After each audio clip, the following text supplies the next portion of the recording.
안녕하세요. K보이스 대표 손석입니다. 트럼프 정부 출범 100일을 맞았습니다. 백악관을 비롯 의회 상하원에서 다수당의 위치를 확보한 트럼프 정부는 지난 100일 동안 기록적인 숫자의 행정명령을 시행하며 연방정부 축소, 국경 봉쇄, 이민자 추방, 관세 정책, 우크라이나 전쟁 평화 중재 등을 진행해 왔습니다.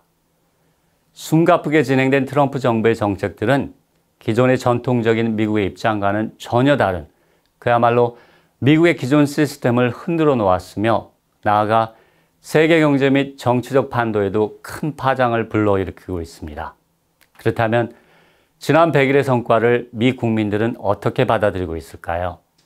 일단 최근의 여론조사를 보면 대다수의 미 국민들은 트럼프 대통령의 정책들에 대해 부정적 입장을 보이고 있습니다. 현재 트럼프 대통령의 업무 수행 지지율은 며칠 전 발표된 CNN 여론조사에서 41%로 역대 대통령 중 가장 낮은 지지를 보였으며 ABC, CBS 여론조사도 비슷한 결과를 보여주고 있습니다. 최근에 진행된 CBS YouGov 여론조사를 보면 트럼프 대통령의 경제 정책에 대한 지지도는 42%로 지난 3월 51%에서 9%가 떨어졌으며 트럼프 정부의 인플레 문제 대응책에 대한 지지도는 38%로 지난 3월에 46%에서 8%가 떨어졌습니다. 대부분의 여론조사에서 트럼프 대통령에 대한 지지도는 최저를 기록하고 있고 트럼프 정부의 향후 방향에 빨간불이 들어오고 있음을 보여주고 있지만 트럼프 대통령의 핵심 지지층은 아직까지는 강고해 보입니다. CBS YouGov 여론조사에서 트럼프 지지자의 87%는 트럼프 대통령이 캠페인 공약을 잘 지키고 있다고 평가했으며 70%가 미국 경기가 좋아지고 있다고 평가했습니다. 지난 2024년 대통령 선거에서 트럼프 후보는 기존의 저소득, 저학력 백인층의 확고한 지지를 기반으로 소수계에서의 추가적 지지를 이끌어냄으로써 지지층을 확대하고 선거를 승리로 이끌었습니다. 당시 트럼프 핵심 지지층인 저학력 백인들의 입장은 첫째는 기존 엘리트 집단이 이끌어온 세계화와 이에 따른 미 제조업의 몰락에 대한 반발, 둘째는 이민자들에 대한 분노, 셋째는 소수계 우대와 다양성 정책들에 대한 반발이었습니다.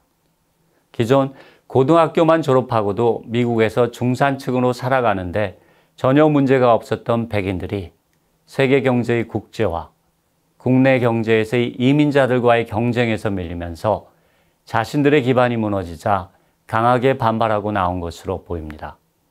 그러므로 트럼프 대통령의 핵심 지지 그룹인 마가 지지자들의 입장에서 본다면 대다수 미국민들의 의견과는 달리 트럼프 대통령은 자신들이 꿈꾸었던 그리고 요구했던 것들을 실천하고 있는 대통령인 것입니다. 다른 나라들이 미국을 이용하여 부당이익을 취해온 것을 더 이상 방관할 수 없다는 입장에서 고관세를 부과하고 해외 국가들에 대한 인도적 지원, 나토를 비롯한 우방국 지원 등 국제사회에서의 리더로서의 역할을 공짜로 하지 않겠다는 입장을 분명히 하는 것입니다.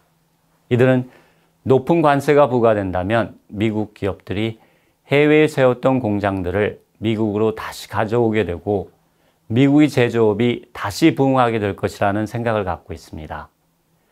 많은 경제학자들이 제조업체들을 다시 미국으로 불러들이고 공장들을 미국에 세우는 것은 엄청난 시간과 자금이 필요하기 때문에 현실적이지 못하다고 보고 있는 것과는 전혀 다른 생각입니다.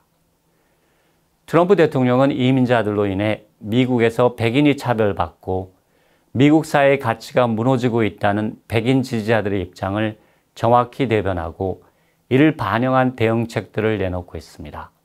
첫 번째는 국경 봉쇄입니다. 취임 즉시 강력한 국경 봉쇄로 국경으로 몰려드는 이민자들의 숫자를 확실히 줄였습니다. 대부분의 미 국민들은 이 부분에 대해서는 초기 긍정적 입장을 보였습니다. 그러나 최근 무차별 단속과 영주권자 추방 과정에서 적법 절차 무시 등 여러 가지 문제가 발생하면서 이민 문제에 있어서도 여론이 부정적으로 돌아서고 있습니다. 트럼프 지지자들은 초중고 학교들에서의 화장실 문제, 동성애 관련 책들을 문제 삼으며 소위 워싱턴 진보 세력들이 학교를 장악하고 어린아이들에게 사상교육을 통해 공교육을 오염시키고 있다고 주장하며 문화전쟁을 일으켰고 여론전에서 승리합니다. 그리고는 이를 기반으로 자신들이 진보 세력의 근거지로 보고 있는 대학가에 대한 공격을 시작합니다. 트럼프 대통령의 교육부 해체, 연방 예산 지원을 무기로 삼은 대학교육 통제 등은 이를 근거로 한 것입니다. 또한 마가 지지자들은 진보주의자들의 다양성 정책으로 인해 백인들이 역차별을 받아왔다며 다양성 정책을 폐지할 것을 강력하게 주장했고, 트럼프 대통령은 이를 반영 연방정부 내 DEI 정책들을 폐기하고 주정부들과 대학들을 포함 연방정부의 지원을 받고 있는 모든 단체들에서의 DEI 정책의 폐기를 요구하고 있습니다. 이처럼 트럼프 대통령에 대한 마가 그룹의 지원이 아직은 확고하지만 최근 진행된 많은 여론조사를 고려한다면 2020년 선거에서는 바이든 후보를, 2024년 대통령 선거에서는 트럼프 후보를 선택했던 그룹들은 트럼프 대통령에 대한 지지를 철회하고 있는 것으로 보입니다. 이와 더불어 관세 문제로 인한 인플레이션 악화와 경기 침체의 가능성은 트럼프 정부의 향후 방향에 대한 심각한 위협으로 자리 잡고 있습니다. 그렇기 때문에 트럼프 대통령도 관세 문제가 단기적으로는 어려운 상황을 야기시킬지라도 장기적으로는 미국에 도움이 되리라 말하며 단기적 희생은 감내해야 한다고 말하고 있습니다. 트럼프 대통령 지지자들은 현재까지는 그러한 믿음 속에 어려움을 버티고 있어 보입니다. 그러나 빠른 시일 내에 해결책이 나오지 못하고 경제가 지속적으로 악화된다면 트럼프 대통령의 입지는 급속도로 악화될 가능성이 높아 보입니다. 지속적 관심을 갖고 지켜봐 나가야 하겠습니다. 시청해 주셔서 감사합니다.